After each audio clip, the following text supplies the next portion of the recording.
我们这个学程其实最简单，就是说大学多念1年，拿第2张毕业证书，有点像在职的进修。像我们的学生很多中小学老师来上课，我有时候问他们说为什么要来上这个课，他说现在已经不缺直笛了，现在都用 iPad 了。一方面他们想要进修，那一方面是古典音乐学的东西有限，那我们要开始学一点新的东西。这个是主要我们的一个特色。学程大部分就是在6日上课，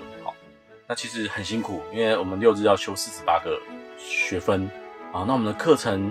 会跟传统音乐不一样，有一些是录音室的数位音乐的编曲，甚至到一些后制行销都爵士音乐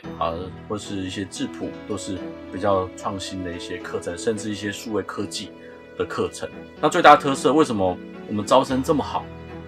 像我们已经目前是第3届了，第3届有70多个人报考，然后学士后会有这么多的量，真的是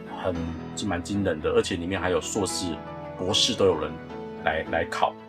这个是蛮不得了的。那一方面我们学费很优惠，我们透过学校的方式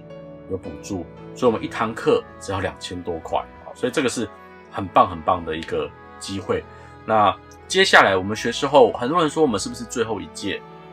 确实，学士后在教育部今年会全部结束了。那我们在今年第4届，我们没有结束，我们会做得更大，做得更好。接下来的学士后叫做多元培力的学士后，接下来课程会更开放，最低下限只要2学分，所以是非常自由，是欢迎大家都来上课的。我很强调业界实务，我常说我们做设计的、做音乐的，没有台清教程，就是没有成绩好这件事情，只看作品。像我们在找老师也是看他有没有作品，我们在找学生也是看他们作品，所以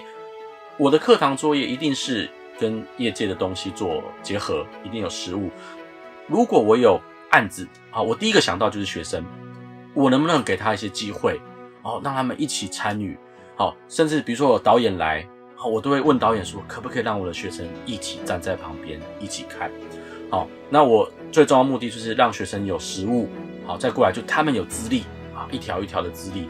帮助会比较大，这是我很强调的，一定要有业界。所以我们中国科大在这几年产学合作也是非常惊人的，我们这样非常惊人，有跟电视台、电影公司每个礼拜都有录音，我们这个录音室是开放的。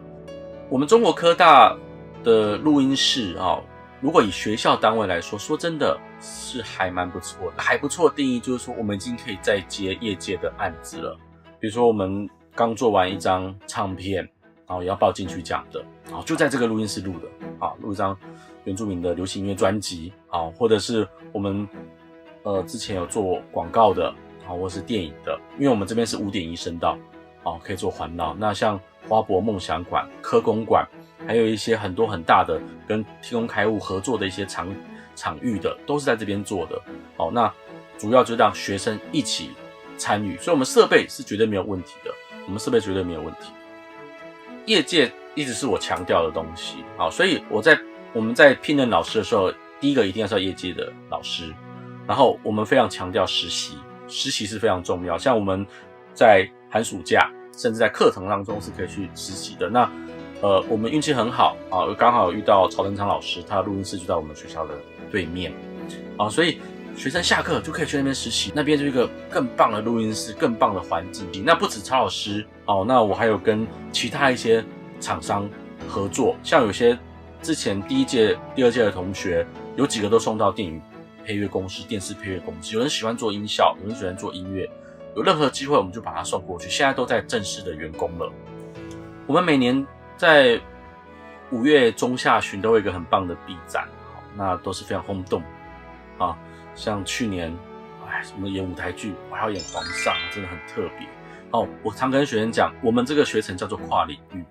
跨领域就是做自己不会的事情所以我们就一直在学一些新的东西这是我们一个很大的特色就在跨领域。现在已经好多人在我们的粉丝页或者官网说我们接下来招生怎么样，我们大概是5月左右我们的简章会出来，那如果说你们有兴趣，跟之前的简章不会差太多，只是说今年我们会变成多元培力，更开放更扩大